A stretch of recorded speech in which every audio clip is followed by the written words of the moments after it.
Kata Fahri Hamzah habis Pilpres Anies jadi tersangka. Fahri Hamzah itu di koalisi manapun dia bergabung pasti membawa kekalahan. Itulah Fahri Hamzah. Bawa sial ini Fahri.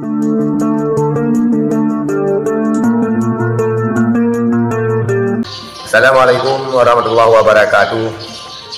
Saudara sekalian, Fahri Hamzah pembawa sial. Kemana saja Fahri Hamzah bergabung, pasti dia akan membawa sial dan membawa kekalahan.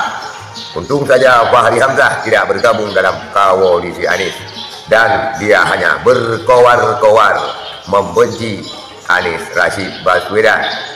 Begitu pernyataan daripada Harimau Medan. Kita lihat saudara sekalian video daripada Harimau Medan. Kata Fahri Hamzah habis Pilpres Anies jadi tersangka. Fahri Hamzah itu di koalisi manapun dia bergabung pasti membawa kekalahan. Itulah Fahri Hamzah. Bawa sial ini Fahri Hamzah ini. Untung aja dia nggak bergabung sama koalisi Anies. Di koalisi manapun dia bergabung pasti kalah koalisi itu. Dia ngomong gitu mau menjatuhkan mental pendukung Anies gitu. Habis Pilpres katanya Anies jadi tersangka sama Muhaimin. Nggak ngaruh Fahri Hamzah, nggak mempan itu.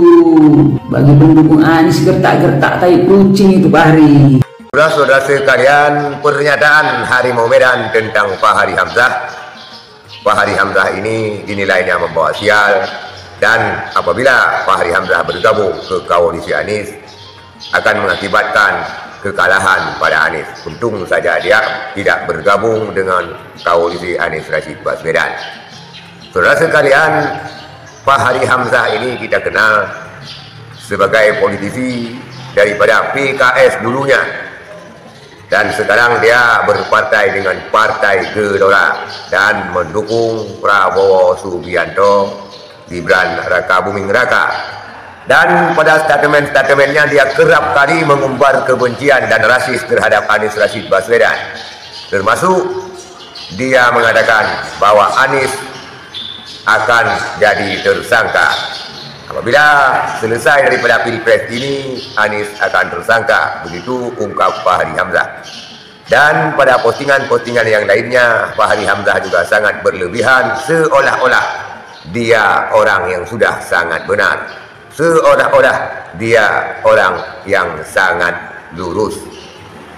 Saudara sekalian, kita setuju sekali sependapat apa yang dibicarakan oleh Harimau Medan, karena koar-koarnya Fahri Hamzah juga dinilai oleh banyak kalangan dan para netizen hanya sekedar koar-koar mengincar kursi daripada jabatan ataupun kursi kekuasaan.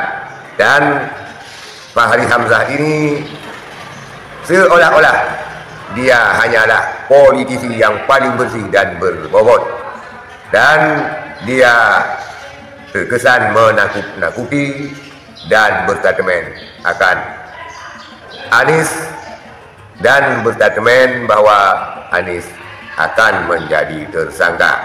Itulah saudara sekalian pendapat daripada Harimau Medan tentang Fahri Hamzah yang dinilainya hanya membawa sial. Sekian, terima kasih. Assalamualaikum warahmatullahi wabarakatuh.